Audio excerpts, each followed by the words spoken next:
Thanks, Stuart Owen, for joining us this hour. Happy to have you here tonight. I hope you had a good holiday weekend. I had a great holiday weekend. I am delighted to be back.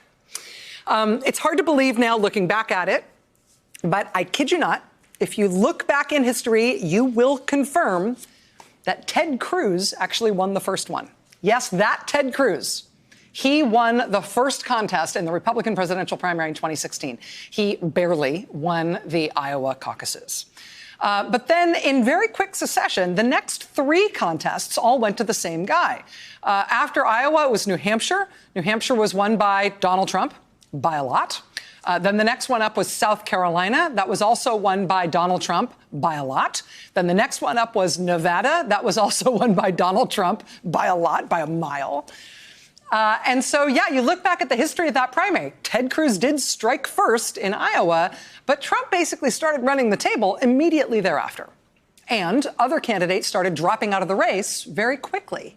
You remember how gigantic the field was. It winnowed pretty fast once Trump started winning all the primaries and caucuses. You might remember at the outset, when he joined the race, Jeb Bush was supposed to be the nominee of the Republican Party, basically by acclamation. That was the Beltway line and how the Republican primary was going to go in 2016. Jeb would lock up all the money, all the endorsements, he'd run away with it. Jeb Bush didn't even make it to Nevada.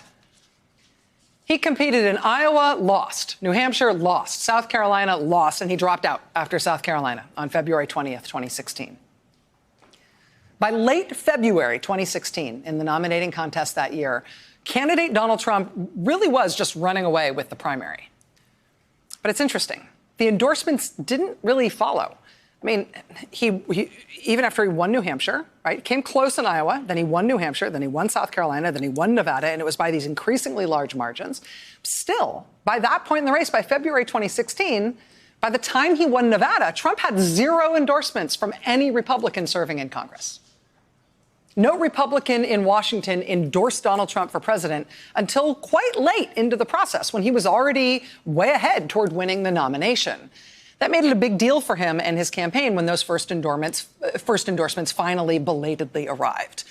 In the U.S. Senate, famously, his first endorsement came from then Alabama Republican Senator Jeff Sessions. That led to a very high-profile role in the Trump campaign for Senator Sessions. It led ultimately to his appointment, however unlikely, as Donald Trump's first attorney general.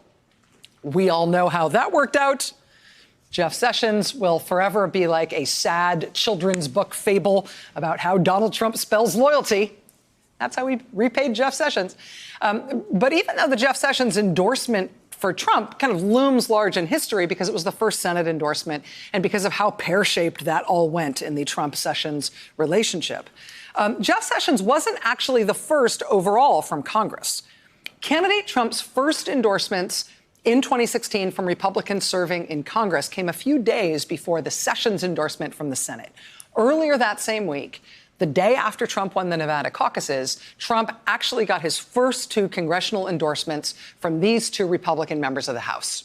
On your left, Chris Collins, Republican congressman from New York. On the right, Duncan Hunter, Republican congressman from California.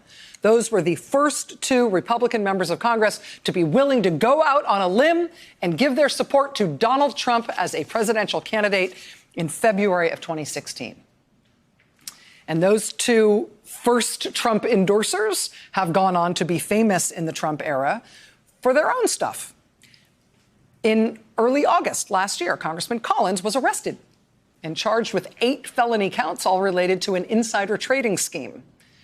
Then 2 weeks after that, the other one of them was indicted too, Duncan Hunter. Just 2 weeks after Chris Collins got himself indicted, Duncan Hunter got indicted and charged with 60 felony counts. Wow. He and his wife charged in a somewhat baroque alleged criminal scheme to misuse campaign funds in very creative ways. For example, there was Congressman Hunter buying himself some shorts at the pro shop at a golf course. He had his campaign funds pay for the shorts, but he listed them under a line item, golf balls for wounded warriors. They bought video games and trips to Disneyland and SeaWorld in Italy. They bought airfare for a family pet, and on and on and on. The indictment was 60 counts, nearly 50 pages. Duncan Hunter then tried to show off his manly and ethical streak when he publicly blamed his wife for all of it. Yes, including the multiple weekends away with his multiple mistresses. Surely his wife is the one to blame for charging those things to his campaign. But this is kind of a remarkable story in lots of different ways, right? This is a remarkable little snapshot.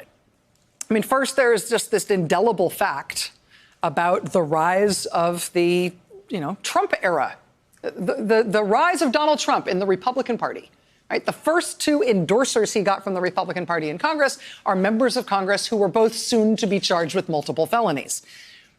But the story, of course, gets deeper. After each of these congressmen was indicted, each of them nevertheless decided to run for re-election in 2018. Both of them were under multiple felony count federal criminal indictments. They both ran for re-election.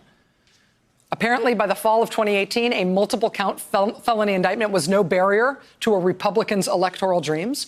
Both Chris Collins and Duncan Hunter were reelected to Congress in their safe Republican districts, despite the fact that they were both running while facing serious multiple criminal charges. Aside from Duncan Hunter playing the chivalry card and blaming everything on his wife, both of them tried to go with the generic Trump-era criminal defense strategy, which is to claim that you're the subject of a witch hunt. Prosecutors are terrible people who are only after them because of political bias. Both Chris Collins and Duncan Hunter proclaimed not just their innocence, but their rage about being charged at all, how they were the real victims here. But then there's the way it all works out in the end. In October, Chris Collins abruptly changed from the "it's all a witch hunt" defense to instead plead guilty. He changed his plea from not guilty to guilty on October 1st and resigned from Congress. He's due to be sentenced for his crimes next month. Now, today, Congressman Duncan Hunter is doing the same. The docket in his federal criminal case indicates that he will appear in federal court in California tomorrow to change his plea as well. His current plea is not guilty, so that means he's changing it to guilty. Duncan Hunter confirming that intention to a local TV station in San Diego. This presumably means he will also be resigning, although he hasn't said so overtly yet. I mean, we don't know officially whether his resignation from Congress is required as part of his plea deal. One might expect that. Presumably, he won't make Congress expel him. Presumably, he will step down on his own terms. After he does so, he, like his fellow early Trump endorser, former Congressman Chris Collins, will also be able to move on to the sentencing phase of his criminal career and hopefully put the whole thing behind him.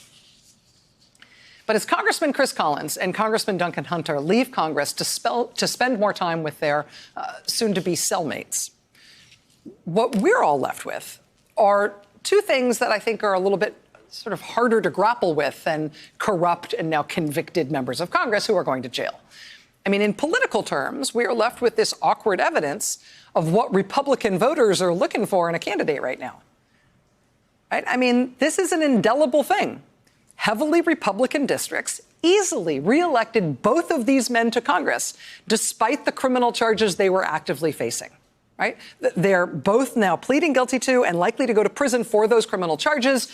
Their districts, Republican voters in their districts, nevertheless happily pulled the lever for them and sent them back to Congress, knowing about those pending charges, knowing about those active criminal indictments, knowing that these guys were at best going to go to trial.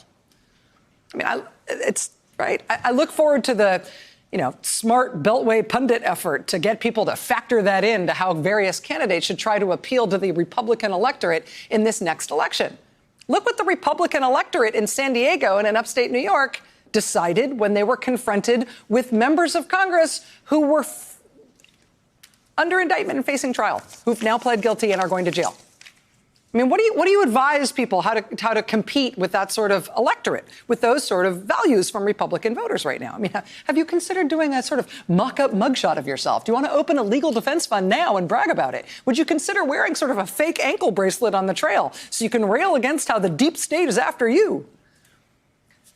I mean, the behavior of Republican voters, Republican base voters around these two indicted members of Congress who are now on their way to prison, I mean, that's a real thing. That really happened. What do you do with that? Hey there, I'm Chris Hayes from MSNBC. Thanks for watching MSNBC on YouTube. If you want to keep up to date with the videos we're putting out, you can click subscribe just below me or click over on this list to see lots of other great videos.